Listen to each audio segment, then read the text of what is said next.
Haleluya, salam damai sejahtera di dalam Tuhan Yesus Kristus bagi rekan-rekan hamba Tuhan, lalu kemudian juga para pekerja kudus, ya, penatua, diaken, diakenis, dan juga pengerja di Gereja Yesus Jati Bandung. Ya.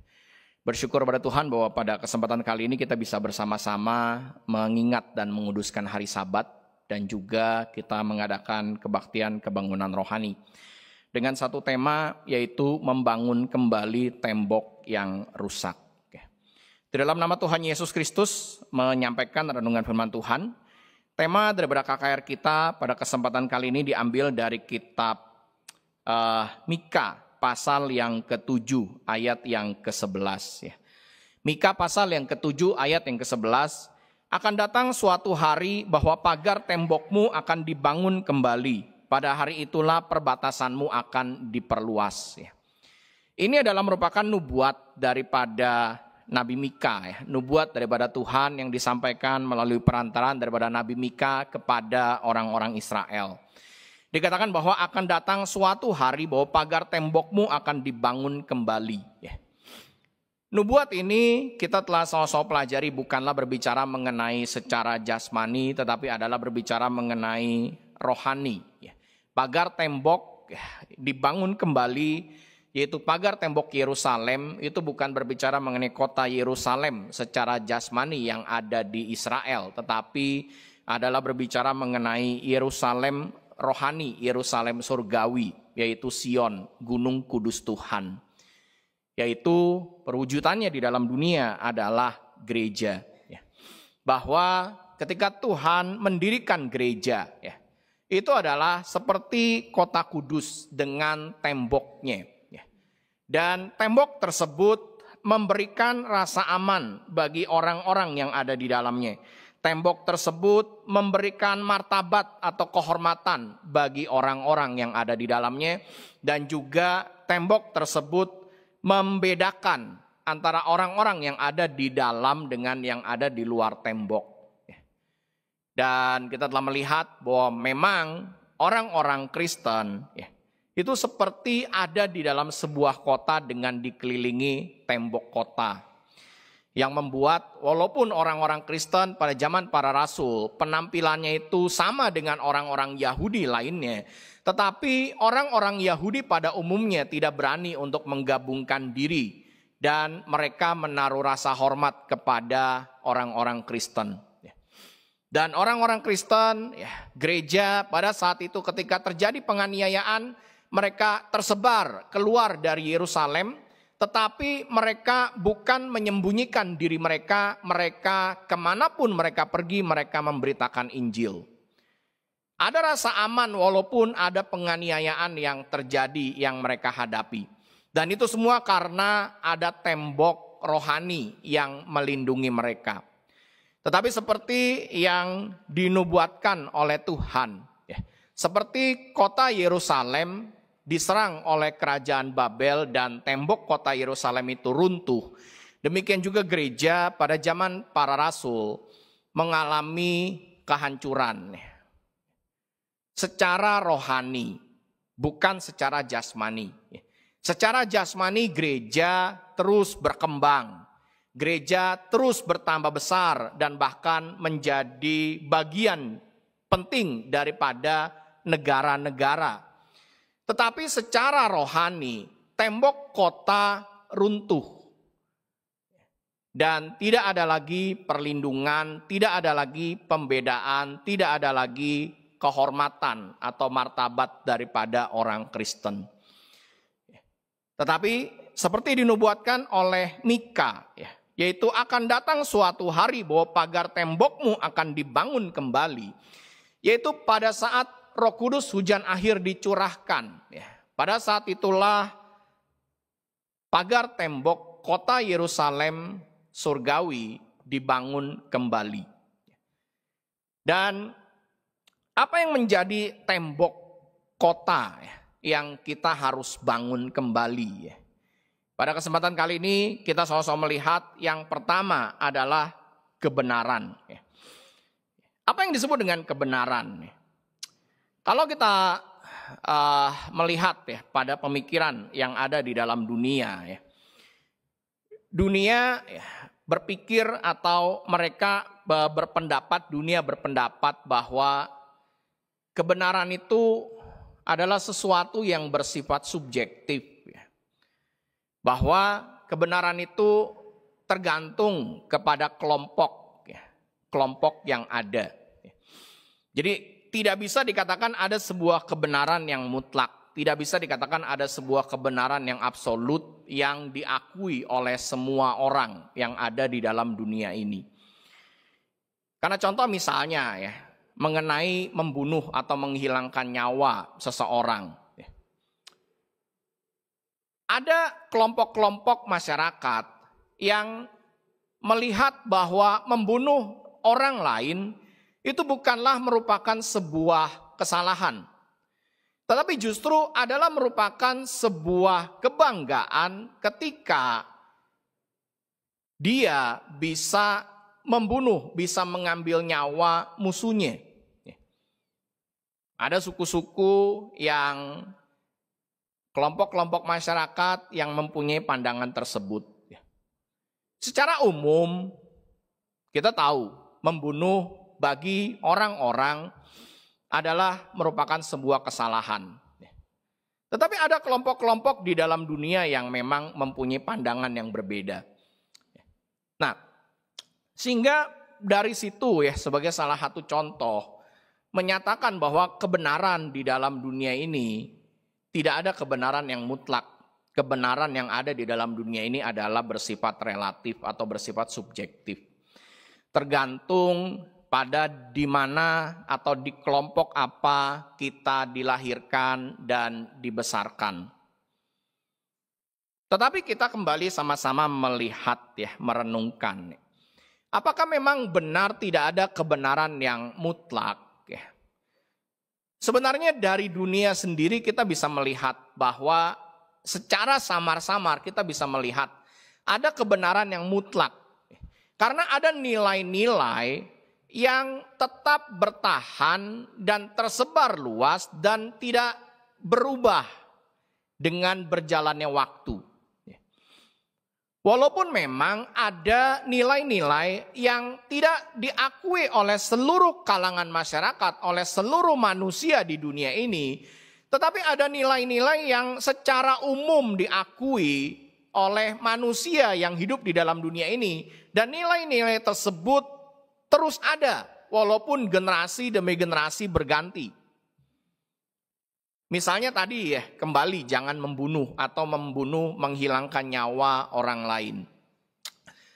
Walaupun ada kelompok-kelompok masyarakat yang tidak mempunyai pandangan bahwa membunuh itu adalah sesuatu kesalahan, adalah sebuah tindakan yang salah, sebuah tindakan yang keliru. Tetapi secara umum manusia di dalam dunia mempunyai pandangan bahwa membunuh, menghilangkan nyawa orang lain itu adalah merupakan sebuah kesalahan. Dan nilai ini terus ada walaupun pergantian generasi, pergantian zaman. Nilai ini terus menjadi sebuah nilai yang secara umum ada di masyarakat. Yang secara umum ada di kehidupan manusia dimanapun berada. Jadi dari sini sebenarnya menunjukkan kepada kita ya secara samar bahwa ada kebenaran mutlak. Dan bagi kita sebagai orang-orang Kristen kita bersyukur karena kita diberikan sebuah karunia oleh Tuhan untuk mengenal, mengerti apa itu kebenaran. Kenapa? Karena kebenaran itu berasal dari Tuhan Yesus. Seperti yang bisa kita sama-sama lihat di dalam kitab Yohanes pasal yang ke-1. Yohanes pasal yang ke-1 ayat yang ke-14.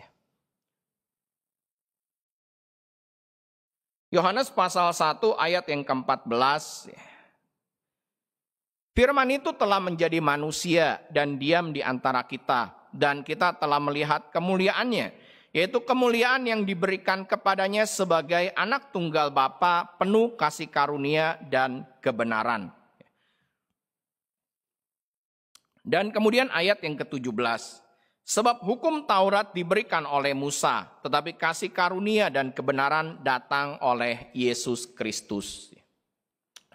Bahwa Tuhan, firman menjadi manusia. Dan oleh firman itulah maka diberikan kebenaran kepada manusia. Sehingga manusia yang hidup di dalam dunia ini bisa mengetahui kebenaran yang mutlak, yaitu kebenaran daripada Tuhan yang menciptakan alam semesta. Tuhan yang menjadi sumber daripada semuanya, Tuhan yang adalah sumber kebenaran, dia menyatakan diri di dalam dunia menjadi manusia. Dan melalui Yesus sebagai manusia, memberitahukan kepada kita semua kebenaran, yaitu kebenaran daripada Tuhan. Yesus sendiri menyatakan di dalam kitab Yohanes bahwa dirinya adalah jalan dan kebenaran dan hidup. Dia adalah jalan dan kebenaran dan hidup, dan tidak ada seorang pun yang bisa datang kepada Bapa kalau tidak melalui Dia. Bahwa dialah jalan, dialah kebenaran, dialah hidup. Bahwa Tuhan Yesus itulah sumber kebenaran, dan Dia memberitakan kebenaran di dalam dunia ini. Bagaimana Yesus memberitakan kebenaran? Karena Yesus Kristus hidup di dalam dunia ini hanya 33 tahun lamanya.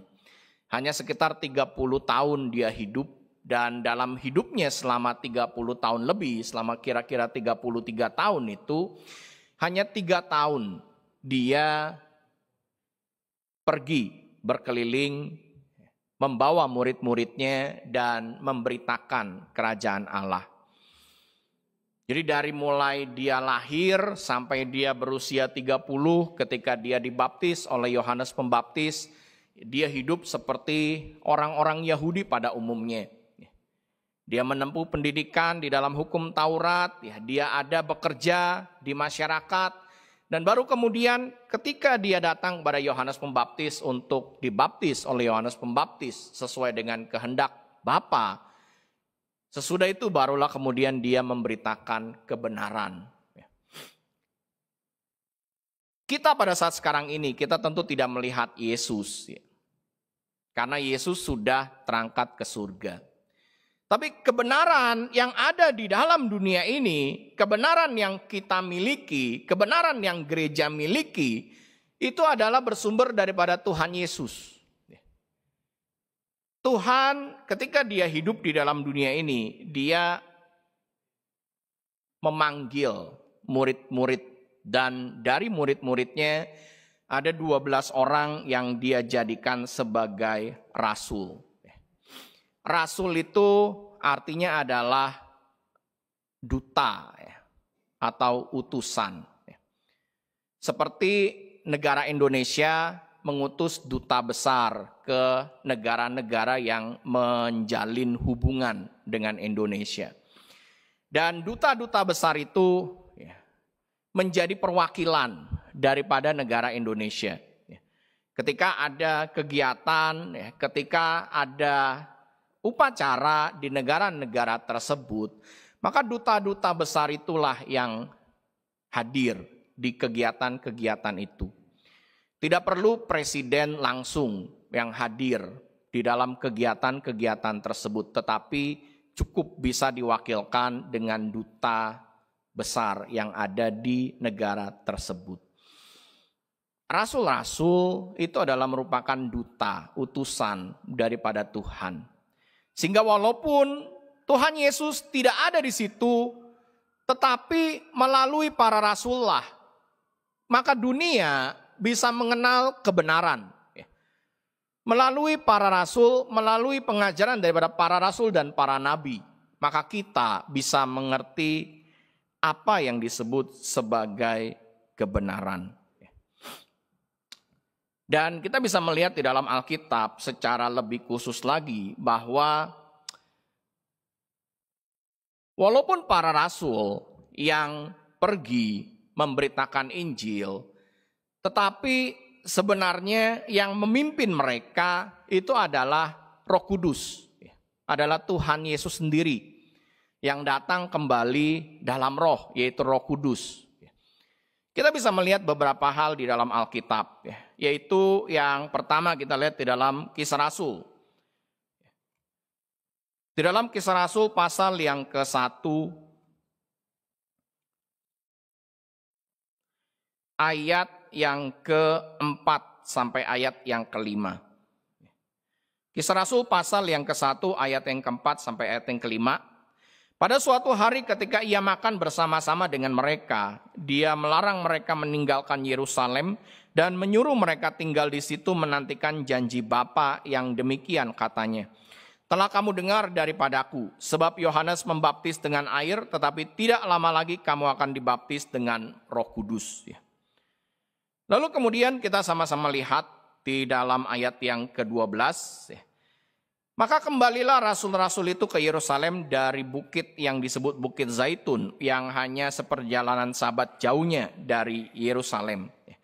Setelah mereka tiba di kota, naiklah mereka ke ruang atas tempat mereka menumpang.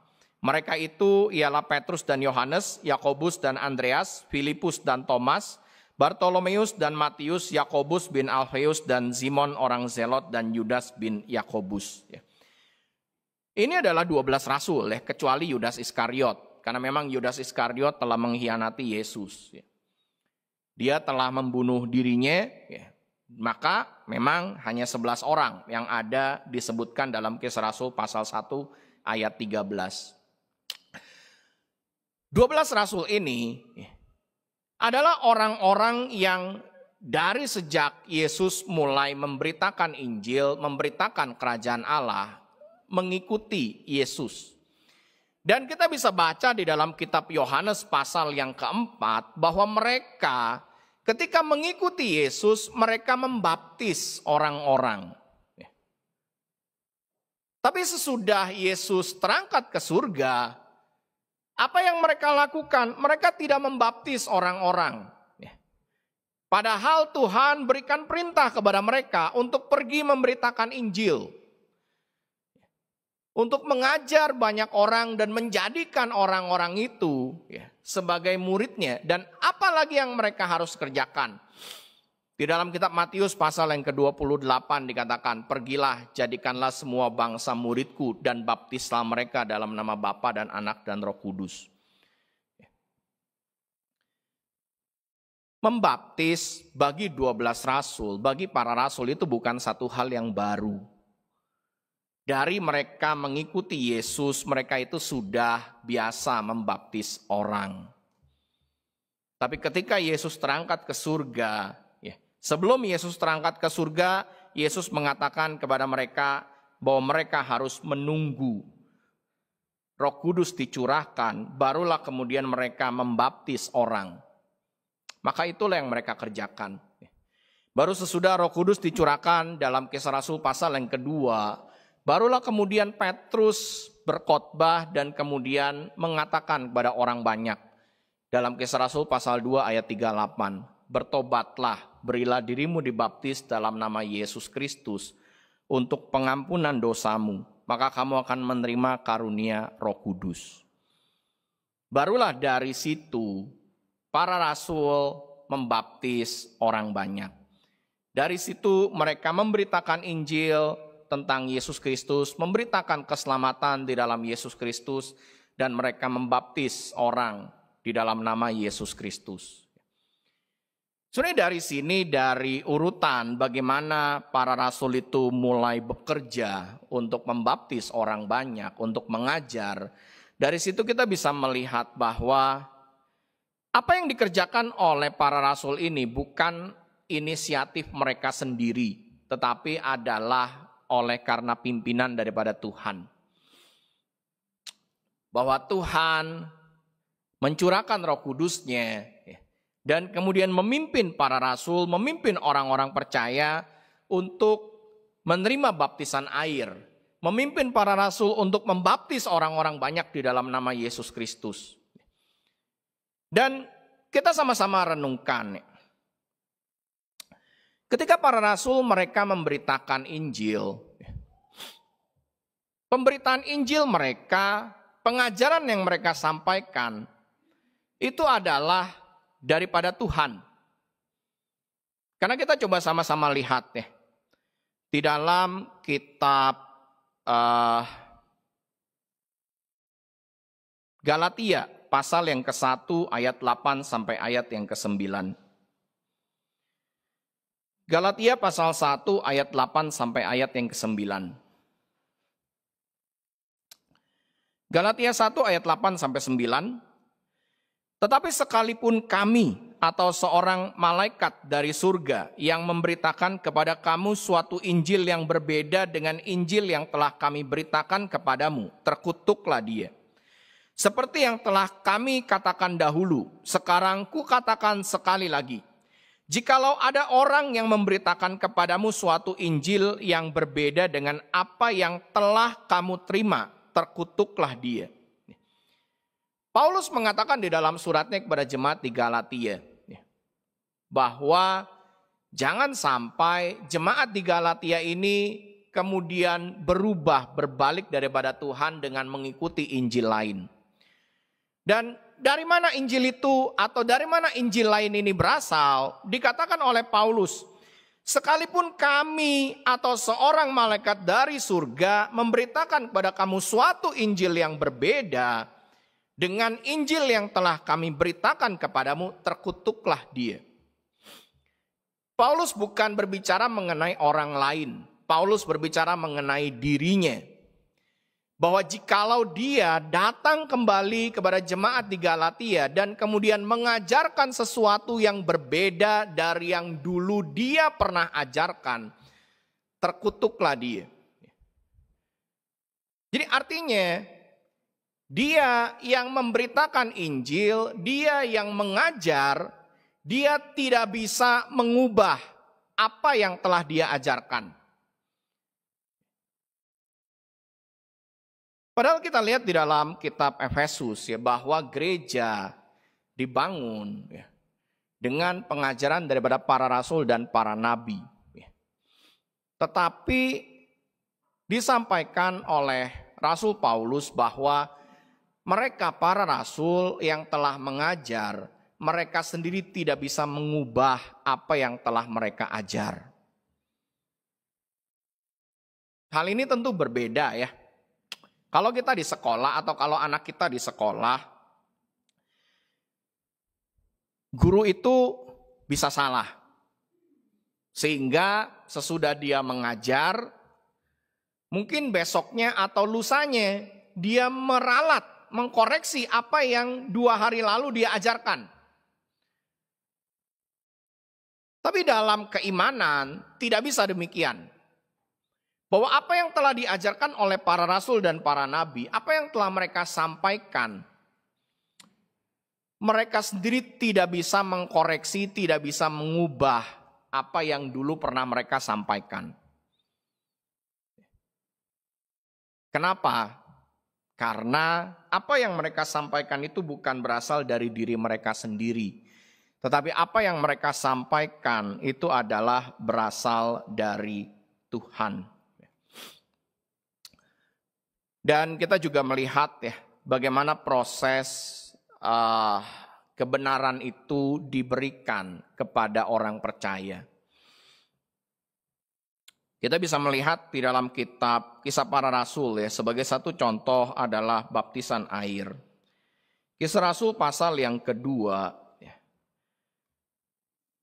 Petrus menyampaikan di dalam ayat yang ke-38. Ya. Kita bisa baca dari ayat 37. Kisah Rasul pasal 2 ayat 37. Ketika mereka mendengar hal itu, hati mereka sangat terharu. Lalu mereka bertanya kepada Petrus dan rasul-rasul yang lain, apa yang harus kami perbuat saudara-saudara? Pertanyaan daripada orang-orang banyak itu diajukan kepada para rasul, bukan diajukan kepada Petrus saja.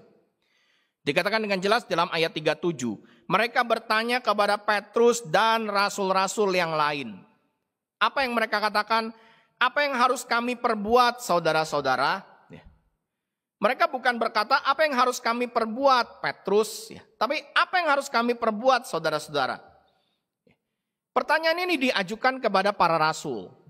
Dan Petrus mewakili para rasul menjawab, bertobatlah dan hendaklah kamu masing-masing memberi dirimu dibaptis dalam nama Yesus Kristus untuk pengampunan dosamu.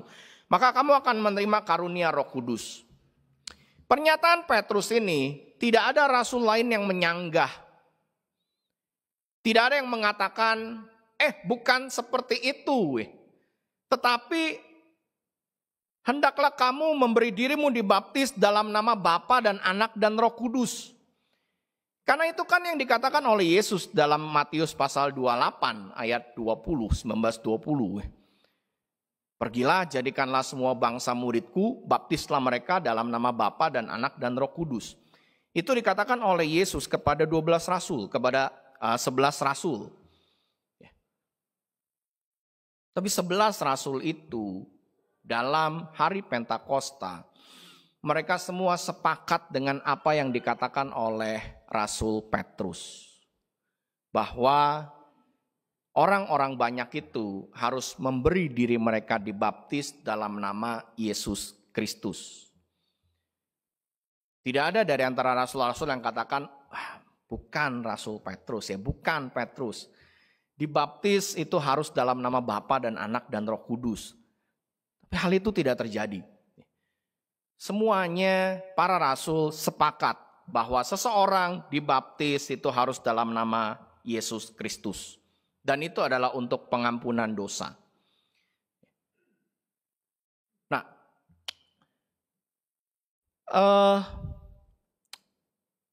bagaimana kebenaran itu ditetapkan atau diberikan kepada gereja? Adalah melalui para rasul dan para nabi. Dan kebenaran tersebut, dasar kepercayaan yang ada di dalam gereja, prakteknya itu langsung diberikan seperti itu. Bukan terjadi diskusi lalu kemudian dalam Kisah Rasul pasal 2 ayat 38 disampaikan seperti itu oleh Petrus. Lalu kemudian 5 tahun kemudian atau setahun kemudian gereja mengatakan, ada kekurangan, dibaptis itu seharusnya dalam nama Bapa dan Anak dan Roh Kudus, yaitu Yesus Kristus. Atau dulu Petrus salah menyampaikan jawaban, seharusnya dibaptis dalam nama Yesus, dalam nama Bapa dan Anak dan Roh Kudus. Jadi baptisan sebagai satu contoh dilakukan oleh para rasul, dilakukan di dalam gereja, secara praktek itu langsung dilakukan dengan diselam, dilakukan dalam nama Yesus Kristus, dan mempunyai khasiat pengampunan dosa. Bukan ada sebuah diskusi, perbincangan dahulu dan kemudian dihasilkan. Atau ada penelitian dan kemudian diubah bagaimana pelaksanaan daripada baptisan air. Dan demikian juga dengan basuh kaki dan juga perjamuan kudus. Walaupun tidak disebutkan secara terperinci, tetapi kita bisa melihat secara tersirat dari apa yang dituliskan di dalam Kisah Para Rasul dan juga di dalam surat-surat para rasul yang lainnya. Rasul Paulus menyampaikan kepada jemaat di Korintus bagaimana perjamuan Tuhan diadakan dalam 1 Korintus pasal yang ke-11. Padahal Rasul Paulus mengatakan dengan jelas dalam Galatia bagaimana sejarahnya dia menjadi rasul. Bahwa sesudah dia percaya, dia kemudian pergi ke tanah Arab, lalu kemudian kembali ke Damsyik, dan kemudian baru itu dia pergi ke Yerusalem. Ketika dia pergi ke Yerusalem, dia tidak menemui para rasul, hanya menemui Yakobus. Artinya Rasul Paulus ketika dia menjadi rasul, itu prosesnya bukan belajar mengikuti STT di Yerusalem. Bukan dia sesudah percaya dibaptis, ya menerima Roh Kudus, dia kemudian pergi ke Yerusalem, dia belajar kepada 12 rasul mengenai doktrin gereja, ya, mengenai baptisan air, mengenai perjamuan kudus, mengenai basuh kaki. Bukan demikian, ya, tetapi Roh Tuhan memimpin kebenaran. Dia mengajarkan kebenaran. Jadi kalau kita melihat ya praktek daripada kebenaran di dalam gereja itu bukan diwujudkan atau bukan terbentuk dengan oleh karena adanya rapat, ya, tetapi dengan pimpinan daripada Roh Kudus. Para rasul mereka mengajar, mereka menetapkan kebenaran di dalam gereja dan kemudian gereja menjalankan apa yang diajarkan oleh para rasul tersebut. Dari sini kita bisa melihat bahwa kebenaran di dalam gereja itu adalah berasal daripada Tuhan. Walaupun diberikannya, dinyatakannya adalah melalui perantaran daripada manusia, yaitu para rasul dan para nabi. Tetapi itu adalah berasal daripada Tuhan.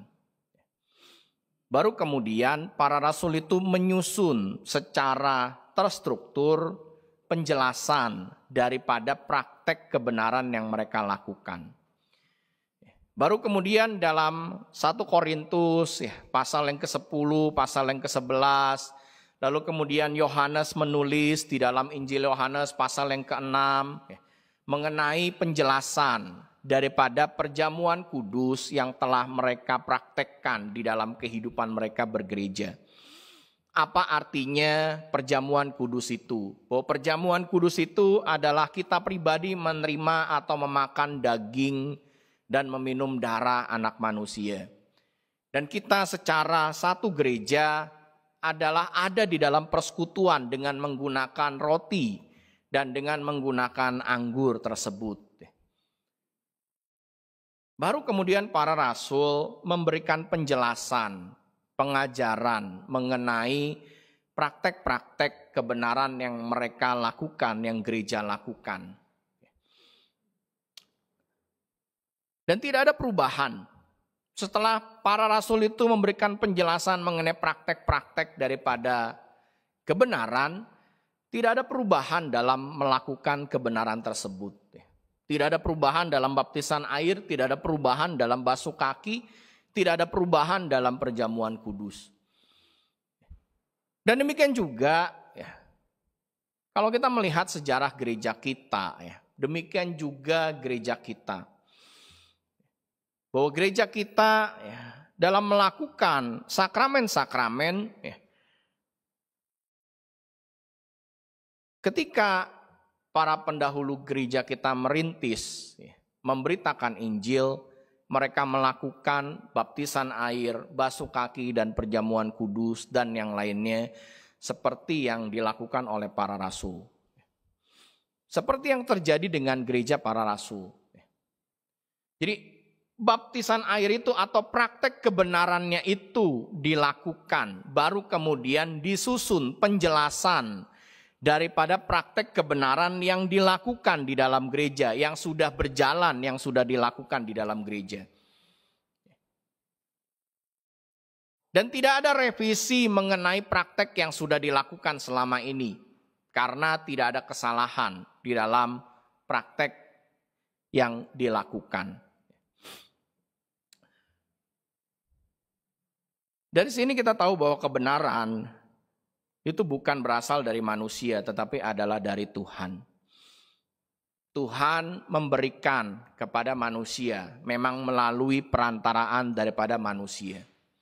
Tetapi yang menjadi sumbernya itu adalah Tuhan, bukan manusia. Nah, itulah kebenaran. Kebenaran ini adalah berasal daripada Tuhan. Dan kebenaran ini diberikan oleh Tuhan kepada kita. Dan apa yang harus kita lakukan? Hal yang pertama yang harus kita lakukan sebagai jemaat itu adalah menerima dan menuruti. Kita sama-sama lihat di dalam Kisah Rasul pasal yang ke-16 ayat 4. Kisah Rasul pasal yang ke-16 ayat yang ke-4.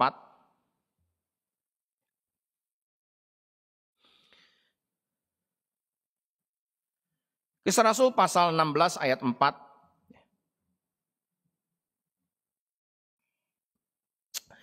Dalam perjalanan keliling dari kota ke kota, Paulus dan Silas menyampaikan keputusan-keputusan yang diambil para rasul dan para penatua di Yerusalem dengan pesan supaya jemaat-jemaat menurutinya. Keputusan apa? Keputusan yang diambil dari sidang Yerusalem di dalam Kisah Rasul pasal yang ke-15. Keputusan tersebut diambil berkaitan mengenai keselamatan, yaitu apakah orang-orang Kristen non-Yahudi itu harus melakukan adat istiadat orang Yahudi atau tidak. Dan para rasul mereka bersidang, mereka menyampaikan keputusan.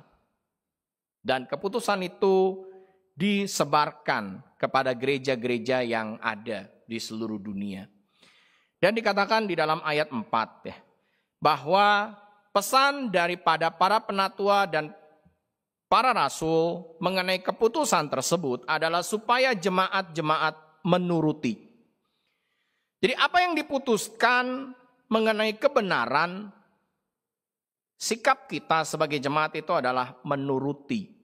Bukan mendiskusikan, bukan mendebatkan, tetapi adalah menuruti keputusan tersebut. Kenapa? Karena kita adalah bagian dari gereja. Karena kita adalah anak. Kita bukan orang luar. Seperti sebuah keluarga, seperti sebuah keluarga, di mana di dalam keluarga itu ada ayah, ibu, yaitu orang tua, dan ada anak-anak. Kita ini adalah seperti anak-anak di dalam sebuah keluarga. Dan anak-anak di dalam keluarga, ketika mereka bertumbuh, apakah mereka mempertanyakan keputusan dari orang tua? Hal-hal dasar anak-anak itu tidak mempertanyakan keputusan daripada orang tua. Setelah saya mempunyai anak baru saya bisa perlahan-lahan memahami. Bagi anak dalam pertumbuhannya ada masa-masa yang dikatakan adalah golden age, waktu emas. Di mana pada waktu emas itulah ditanamkan kepada anak-anak mengenai norma-norma kehidupan, mengenai bagaimana dia mengendalikan emosi, bagaimana dia bisa bersikap ketika menghadapi orang lain. Di masa-masa golden age tersebut.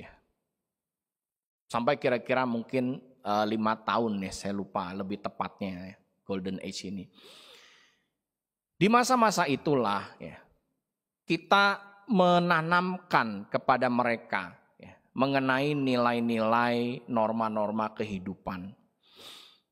Misalnya sederhananya bagaimana ketika berjumpa dengan orang, ketika orang itu memberikan sesuatu, mengucapkan terima kasih, atau sebelum makan berdoa, bagaimana sikap ketika berdoa dengan menutup mata, dan kemudian diakhiri dengan amin. Dan bagaimana dia bisa mempunyai keberanian. Saya dengan istri saya membaca dan juga menonton video-video parenting yang ada di internet.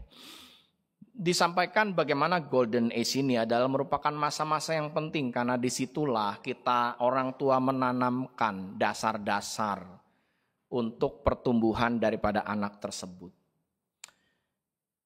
Dan ini bisa menjadi sebuah analogi bahwa dasar-dasar itu adalah dasar-dasar kebenaran. Dan dasar-dasar kebenaran itu adalah dari gereja menanamkan kepada jemaat. Bagaimana respon jemaat? Respon jemaat itu adalah menuruti. Sama seperti anak saya. Ketika misalnya diajarkan berdoa ya, baru beberapa waktu lalu ya, sekitar 1-2 bulan ya, dia kan suka menonton ya, entah menonton Flat and Nicky atau Nasya atau yang lain, saya nggak tahu ya. Tapi ada satu ketika dia itu selesai berdoa itu bukan mengatakan amin, tapi mengatakan amazing. Dan cara pelafalannya kan sama, hampir sama bagi dia ya, amin, amazing gitu. Dan dia katakan, kalau dia katakan ya, bahwa kalau doa makan, amazing. Kalau doa sebelum tidur, amin. Nah, apa yang dilakukan kita sebagai orang tua? Beritahu dia. Nggak bisa seperti itu. Entah mau sesudah makan, entah mau tidur. Itu adalah sesudah berdoa atau berdoa diakhiri dengan amin. Apakah anak itu mempertanyakan? Tidak ya. Yang dia harus lakukan adalah menuruti. Kita terus ajari dia amin. Walaupun dia katakan amazing, kita koreksi amin. Atau misalnya ketika seseorang memberikan sesuatu, kita dorong dia untuk katakan terima kasih. Karena ini adalah merupakan dasar. Dan demikian juga kebenaran, dasar kebenaran yang kita tahu di dalam gereja 10 dasar kebenaran itu adalah merupakan dasar. Dan bagaimana sikap daripada jemaat adalah menerima dan menuruti. Hal ini memang berbeda dengan dunia. Karena dunia pada saat sekarang ini mempunyai pandangan bahwa apa yang diajarkan kepada seseorang, orang itu harus uji pertanyakan. Jadi ketika seorang anak di sekolah diajar mengenai sebuah bahan, sebuah materi, anak tersebut didorong untuk bisa mengajukan pertanyaan-pertanyaan mengenai materi yang diberikan. Untuk bisa menguji materi yang diberikan itu. Ini adalah pandangan dalam dunia. Dan kadangkala tanpa sadar kita terutama generasi sekarang ini membawa pandangan ini ke dalam gereja. Sehingga berpikir bahwa dasar kebenaran itu juga kita harus uji. Kita harus pertanyakan. Padahal bukan demikian mengenai dasar kebenaran. Mengenai dasar kebenaran, mengenai 10 dasar kebenaran, bagi kita menerima dan mentaati. Bukan menguji, bukan mempertanyakan. Itu hal yang pertama. Bagaimana kita menerima kebenaran di dalam kehidupan kita. Kemudian yang selanjutnya adalah kita mengajarkan kepada generasi yang selanjutnya. Seperti yang bisa kita sama-sama lihat di dalam kitab Ulangan pasal yang ke-6, ayat yang ke-6 sampai ayat yang ke-9. Ulangan pasal 6 ayat yang ke-6 sampai ayat yang ke-9. Apa yang kuperintahkan kepadamu pada hari ini haruslah engkau perhatikan. Haruslah engkau mengajarkannya berulang-ulang kepada anak-anakmu dan membicarakannya apabila engkau duduk di rumahmu. Apabila engkau sedang dalam perjalanan, apabila engkau berbaring dan apabila engkau bangun. Haruslah juga engkau mengikatkannya sebagai tanda pada tanganmu dan haruslah itu menjadi lambang di dahimu. Dan haruslah engkau menuliskannya pada tiang pintu rumahmu dan pada pintu gerbangmu.